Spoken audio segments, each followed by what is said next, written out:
Hi. Hello. నమస్తే. Welcome back to my channel Priya Deepak vlogs. ఎలా ఉన్నారండి అందరూ? బాగున్నారా? ఇక మీకు తెలిసిందే కదా! మేము మదనపల్లిలో ఉన్నామని. ఏంటబ్బా! బర బర బర రుబ్బేస్తున్నారనుకుంటున్నారా?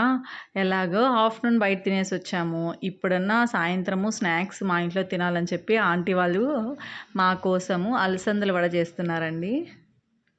ఎన్ని రోజులైందో మాకవ్వట్లేదు గదా! ఎప్పుడో నేను మా పాప అంతున్నప్పుడు పెద్ద పాప ఉన్నప్పుడు నాకు తెలుసు ఇది. అంత తర్వాత ఇదే ఫస్ట్ టైం నేను పట్టుకోవడం. పప్పు ఏడ నలుగుతుందేమో వదిన, జాగ్రత్త. అంత సున్నితంగా రుద్దుతున్నారు అంటున్నా. అస్సలా అయ్యో! ఎందుకంటే నాకు గ్రైండర్‌లో మాకు ప్రెజర్ గ్రైండర్ ఉంది కదా! రాయి తీసుకొచ్చాడు వేసినాం కదా ఉమ్. గ్రైండర్. ఇది కింద హోల్ ఇంకా కొంచెం పెద్దగా ఉంటుంది అంతేనా? చాలా పెద్దగా ఉంది మేడం. లాస్ట్లో ఎరగడగానే కలిపేస్తారు కొంచెం మరి కచ్చా పచ్చగా. కచ్చా పచ్చగా వేయాల. మరి నున్నగా వేయకూడదు మళ్ళీ. ఏంటిది?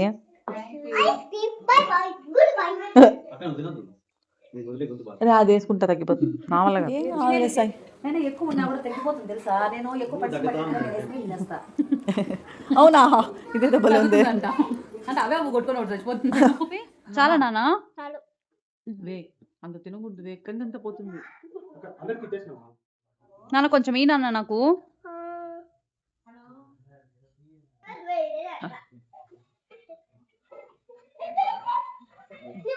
ఇక వడలైతే రెడీ అయిపోయాయండి. తిన్నాము. చాలా బాగున్నాయి క్రిస్పీగా. రోట్లో రుబ్బారు కదా! అందుకే అంత టేస్ట్ వచ్చాయేమో వాళ్ళు. మనమైతే ఇక్కడ మిక్సీలో వేసుకుంటాము. దీనికి కొంచెం టేస్ట్ తేడాగా ఉంటది. ఇక్కడ చూస్తే వీళ్ళ ఎంటర్‌టైన్‌మెంట్ అండి. ఒక పక్క స్టార్ట్ చేశారు. ఇక్కడ కూడా వాళ్ళ పంతనం ఏదో చూపించేశారు. వచ్చినప్పుడు అలా ఉంటారు. అల్లరంటే అల్లరి చేశారన్నమాట మళ్ళా అక్కడ గూడా.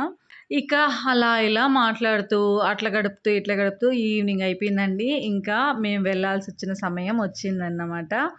ఇక అందరికీ బాయ్ చెప్పేసి హ్యాపీగా మళ్ళా రిటర్న్ బయలుదేరేసాము.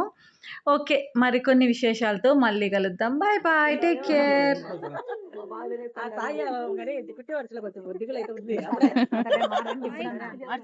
పూరి బాయ్. మరి రావడం అడుగు. కావాలంటే బాయ్. రావడం. సరే. బాయా